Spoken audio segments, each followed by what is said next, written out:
In particular, though, hitting the campaign trail very hard in the Sunflower State, that's Marco Rubio. The Florida senator held 3 rallies just today here in Kansas. 41 Action News reporter Dia Wall spoke exclusively to the candidate who drove a very large crowd. Dia, how was it?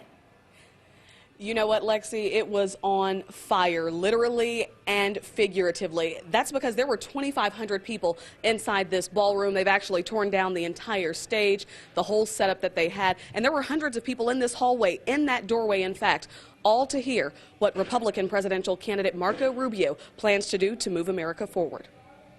Marco Rubio as the next president of the United States of America. Marco Rubio. A little warm in there, but he did a great job. Hot tonight in Johnson County. I thought it was pretty nice, other than it being very, very hot.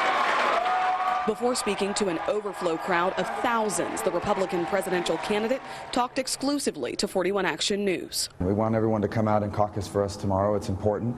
The stake of our country's at stake. The future of our country, the future of the conservative movement is at stake. When it comes to Donald Trump, big news that he will skip the CPAC to campaign in Wichita. Your thoughts? Well, he's not a conservative, so the fact that he's not going to the Conservative Political Action Committee is not a surprise to me. He doesn't hold conservative views.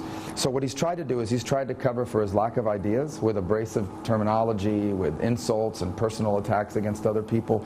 I just think voters are going to see through it, and I hope Republicans in Kansas are not. I don't think they're going to fall for that. Rubio believes he's the Republicans' best chance to win in November. If Donald Trump is our nominee, we're going to lose this election to Hillary Clinton. She will tear him apart limb from limb. I don't need someone to tell me they're going to make America great again, but never tell me how to do it. So I love Marco because he gives me a plan. I can do that.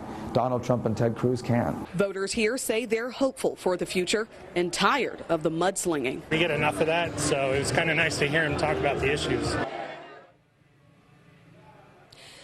Tonight, Rubio was backed by 2 governors, including Sam Brownback, who actually got booed a little bit, as well as Rick Santorum, who's campaigning at 3 spots for him tomorrow right here in Kansas. As for Rubio, he's packing it up, heading back to his home state of Florida for a rally there on Super Saturday. I did ask him, though, about the likelihood of him taking a VP shot to kind of narrow down the field. He said come January, he plans to be a private citizen or president of the United States. Live in Overland Park, Dia Wall, 41 Action News.